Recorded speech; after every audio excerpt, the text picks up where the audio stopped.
Welcome to Hood Champion Boxing Sports. In boxing, you find a way to win or you find a way to lose.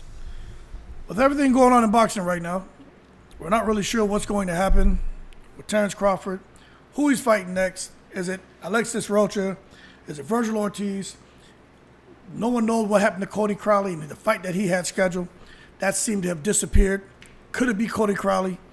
Blair Cobb? We don't know, right? But we do know what's going on with pretty much everyone else in the welterweight division. All the big names. The only name people are really concerned about at this time, which is Earl Spence, Earl Spence and Terence Crawford, right? We know what's going on with Spence, Terence Crawford. Everyone's trying to figure it out. Well, I'll tell you this, right? Kind of interesting situation with Virgil Ortiz. You know, he hasn't taken his fight with Stan Eunice. Stan Eunice may not be ready until, April, like we've been talking about. Could be sometime after that. We all know everyone's body is different, how they heal. Who knows what's going to happen with Stan Eunice? We know Ortiz is in a holding pattern, but my understanding, there may be some talks about Ortiz and Crawford, right? I know we're talking about it. But let's say Ortiz and Crawford, somehow the fight gets made between Ortiz and Crawford. That's going to do a couple things. For Terence Crawford, I think people will finally get off of his back and say, okay, he's now fighting a worthy opponent. I think Terence Crawford is always representing himself well in the ring. Forget what happened with him and Spence. I just don't think it's fair to knock Crawford, right? For the level of opposition. But at the end of the day, if he fights Virgil Ortiz, if that is his next fight, because it could be, we don't know what's going on, but let's say he, and De La Hoya and these sanctioning bodies and the way everything's been lined up, and he can somehow make that fight, right? Let me tell you, there are people who are saying Virgil Ortiz will beat Crawford. Now, I personally, just sitting back and just being on the outside, and when I look at it, I would think that Crawford should be able to, as a boxer puncher, have some success and be smart, and at probably around 6 or 7, start to really pick up the pace and maybe hurt Ortiz to where the referee jumps in and stops it. I don't think Ortiz is just going to go out, get knocked out cold. I just don't see that. Ortiz is built differently. Ortiz is extremely tough. This man's been fighting since he's been a kid. He has an expanded amateur background. But I'm going to tell you, when you listen to Kavaliauskas, right, the Mean Machine, when you listen to him talk, because he fought Crawford and he fought Ortiz. Crawford stopped him. Ortiz, same thing, right? But when you think about what he had to say about Ortiz, he said Ortiz hits much harder, and he said Terence Crawford doesn't bring to the table or bring to the ring what Ortiz brings to the ring. He talked about the power of Ortiz's jab. He talked about how Ortiz is able to get low, get out of range, and how Ortiz is able to absorb punishment. He said he doesn't believe that Crawford has the kind of power that he needs in order to stop a guy like Ortiz. He said he feels like Ortiz would win that fight. Now, the thing about a guy like Mean Machine, we saw when he fought Ortiz, he hurt Ortiz several times. And all that did to Ortiz was make him say, come on, let's fight harder. We also saw Terence Crawford, when he got hurt by Mean Machine, which he can say what he wants, like Eubank Jr. this weekend, he said he slipped. Yeah, right. Ricky Hatton joked about when he fought Pacquiao that he tripped in the ring, right? But then you come with Terence Crawford, he said he tripped. He didn't get knocked down. Terence Crawford, he got his ass knocked down. Look, the entire boxing world knows that Mean Machine hits extremely hard. So it's okay. If you get caught, you get caught. It's boxing. But Terence Crawford showed that if you hurt him, he's going to come back. He's going to fight harder.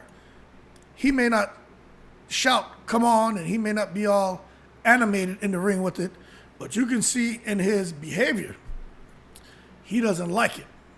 If Terence Crawford chooses to turn that heat up in the ring, we see what the outcome is. But against a guy like Virgil Ortiz, I'm not sure. I think you'd have to favor Terence Crawford. But this would not be an easy fight for Terence Crawford. I just don't think Ortiz is going to sit back like he's never done any other fight and just allow Terence Crawford to box and move around that ring. Ortiz is one boxer who is good at cutting the ring off, comes behind his jab. He has a responsible defense. But this is the one thing I see. This is why I favor Terence Crawford, right? First, Terence Crawford isn't going to stand there like what he did against Evander. I pray he doesn't, because I was shocked how Terence Crawford was just basically standing in front of Evander. And, Evander got off some shots that I just felt should have never happened.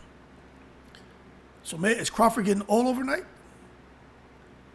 Or was Crawford just kind of doing like what Eubank Jr. did this weekend and was super comfortable in the ring and and fortunately for Crawford, he was able to land whatever signature shot, got him out of there, got him out there with that big hook, right? Had to, talk about his gloves or whatever, you know what I'm saying? But he got Evander out of there. Eubank Jr., super comfortable in the ring, looked like he was taking command of the fight, but he got caught. Terence Crawford going in here with Virgil Ortiz. He can't go in there and be super comfortable because Ortiz isn't a Vanessian. Ortiz comes behind that jab. He goes to the body. He changes levels. Now, he's responsibly defensive, but he's defensively responsible. But this is the one thing about Virgil Ortiz. This is why I say Crawford to win. He has that high guard. You saw in the fight against Mean Machine. See, when you have a high guard like this, you can't see what's coming underneath. See, that when you have that high guard, that uppercut is the go-to punch. And Virgil Ortiz got hurt. And, he's fighting a guy who hits hard. They both were damn near killing each other in the fight. But Ortiz won the battle, right? The battle of wills. Ortiz won. But that uppercut almost ended the fight for Ortiz. Ortiz almost got knocked out. That uppercut hurt him, and then the barrage of punches after that, a little bit of a forearm from a Mean Machine, but, it's a fight, so things happen. If Ortiz is going to be in there against a guy like Crawford and thinks he just wants to come in behind a high guard in the jab, that may not be enough, because I just don't see Crawford standing there holding his position. Like, what point does Crawford have to prove? He can't paw with his jab to see if Ortiz is going to react and try to counter with a looping right hand or straight right hand. Crawford can't do that.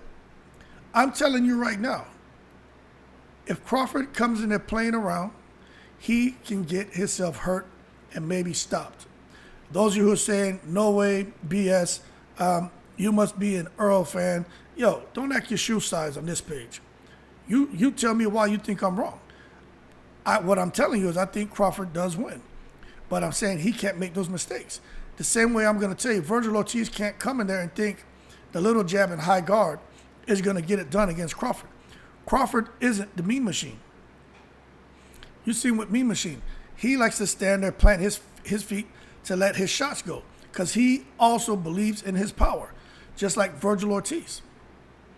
But a reason I'm trying to draw this comparison, because I just don't like, I'm just telling you right now, I don't like what I saw in Crawford's last fight.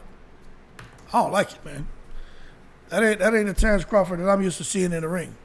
Yeah, he came and he got the job done. That's what we're used to seeing. But those first couple rounds, first 3 rounds, man, that's not the Terence Crawford I'm used to seeing. I don't want to. If you can say he was just playing with Evander, you can say that he's going to fight to his level of competition. We can say those things. But a true consummate professional, if you get someone in the ring with you, especially the level that Crawford's at, and they don't belong in there, you get them out. He should have got him out of there earlier, in my opinion. Don't tell me about Evander coming off of the knockout winning streak and all that. Let's just hold our horses. Crawford is a special fighter who didn't look special in those early rounds. It's just when he finally got a shot off, he got the guy out of there. So obviously he has special power, but he didn't look special to me in that fight. The way he looked, that kind of behavior, that can't show up. That in-the-ring performance, that can't show up if, in fact, he's going to be getting in the ring with Virgil Ortiz.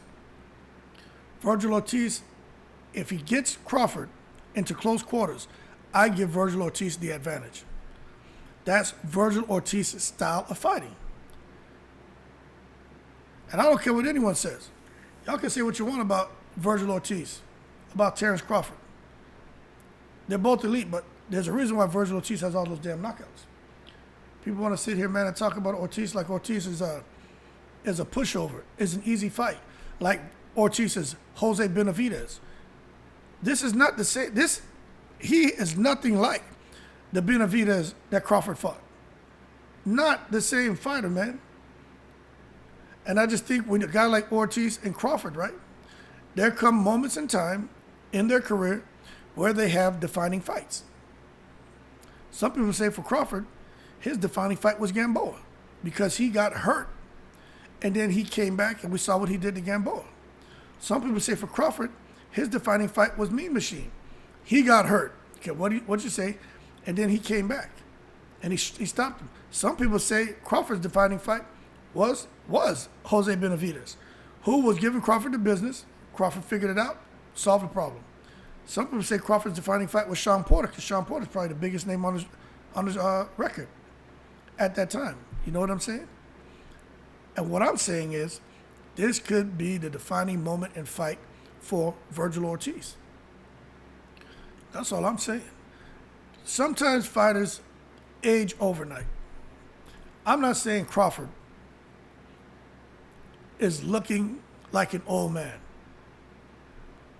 But when I look at those first three rounds, those first couple of rounds when he fought Evanesian, the Crawford that I grew to admire in the ring was ferocious, didn't care if a guy was in the ring, sprained his ankle, broke his foot, broke his hand, broke his nose, and he's handicapped. If the referee let the fight go on, Crawford will come out there and just, like we say, he would just dun him. He would end him. He would be on him. He wouldn't care. A lion.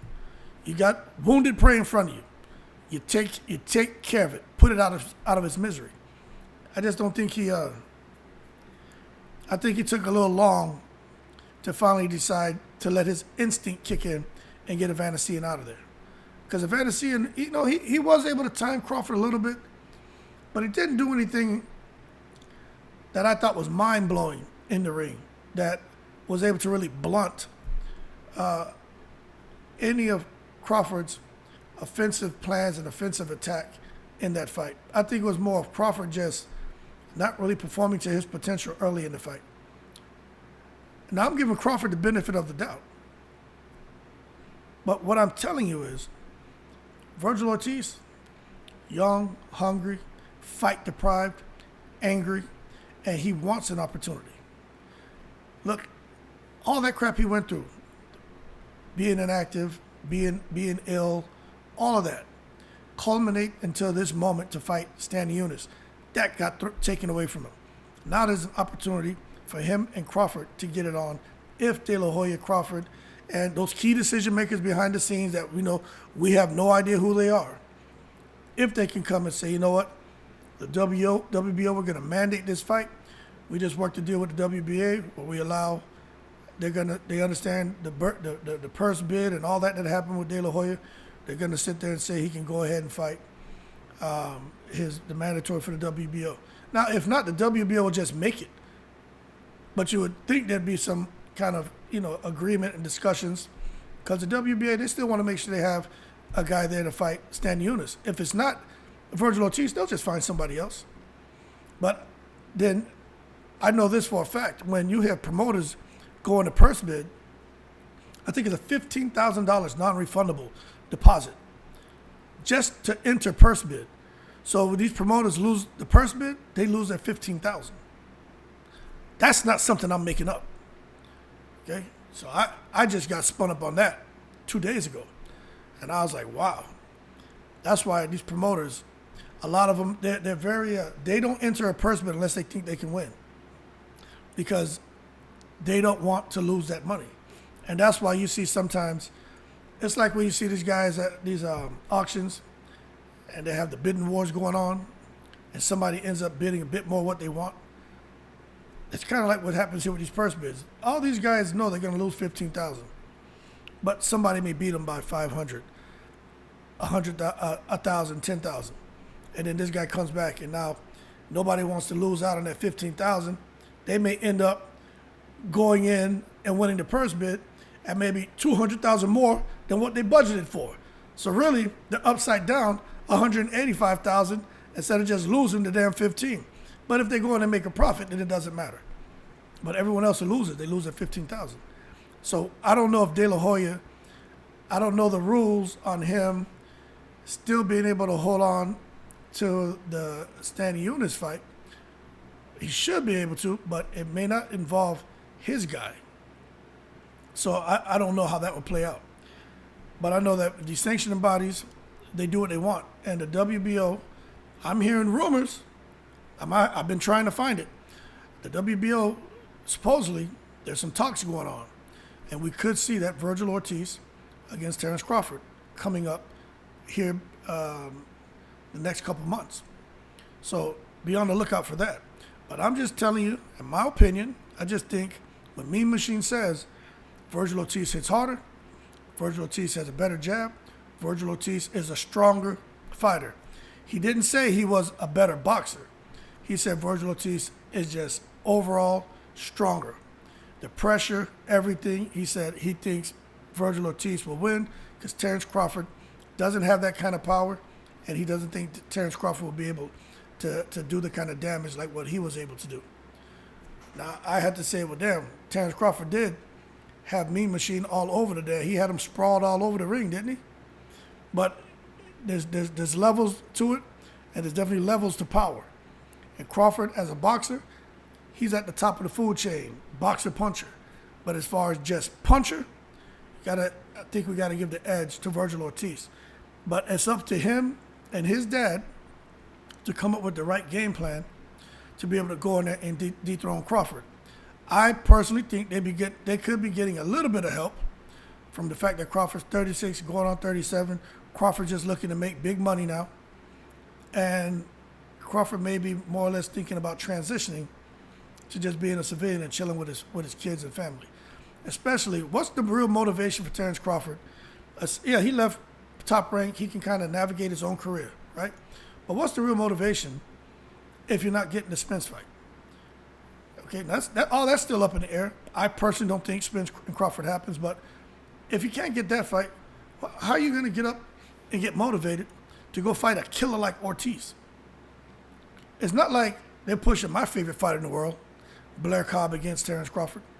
If in fact it's Virgil Ortiz, where's your motivation to go in there and fight him when maybe he can go fight somebody else and make the same or more money? Just like Earl Spence talked about, why would I come and fight Terence Crawford? He told Terence Crawford that when I could fight Sean Porter and pick up an easy belt. Why would Crawford go fight a guy like Ortiz when he can fight somebody else and pick up in an easier fight and pick up the same, if not more money? So let's sit back, see how all this materializes. I'm not going to bring you guys BS. I'm not going to lie and say the fight is made. But there are some rumors. A couple people who I trust their word, they told me that there is a strong possibility of this fight happening. And nobody was talking this until the WBO made this update to their rack and stack. And they saw that Virgil Ortiz was still holding the number one position. Even I recognized that. But just wasn't really sure on if they would really try to mandate that fight when he has his commitment, what it looks like to fight Stanley Eunice. But now it's Stanley Eunice, like, again, he's not available. So now it looks like the WBO is like, you know what? We're going to go ahead and make this the mandatory, and they have a certain amount of time to make the fight happen. We know De La Hoya tweets a lot. We know Crawford does. Ortiz will probably start to be more vocal. Just be on the lookout for that announcement to come. because I think that that fight is more than likely going to get made. And I hope it does. And I think that right there, if Crawford goes through with the fight, it's either if they make him the mandatory, he either has a fight or he gives up his belt. So this could tie into the next video I'm going to do. I just need to find out if it's really happening first. And then I got another video I'm going to do. It's going to tie into what I've been saying about Crawford and Spence both having targets on their back, forcing them out the welterweight division because they're putting killers in front of them, since the two of them couldn't go and fight each other and make a bunch of money. Now they got to sit there and make probably 25% of what they could have made against guys who probably present 200, 300, 400% more of a threat. Killers, man. Stanley Eunice, Jerron Ennis, okay, what you say? Cody Crowley, problem. Virgil Ortiz. They got some problems out there, and they're putting them all out there in front of Crawford and in front of Spence. So we will see what happens. Even Thurman, he's a problem, okay, what no one says. We will see what happens, how things continue to develop. It's becoming more and more interesting in the welterweight division. But I'm sure to get posted sometime, I'll find it. But if, in fact, Virgil Ortiz and Crawford are fighting, I think Crawford could get upset. That's just me. But that being said, y'all keep cool. Oh, Crawford's still the favorite, don't get me wrong, but I just wouldn't be surprised if Ortiz was to get to him. Crawford just looked like he's slowing down a little bit to me. But that being said, y'all keep cool. Shout out to the veterans, all 7 continents. And I'm in the breeze.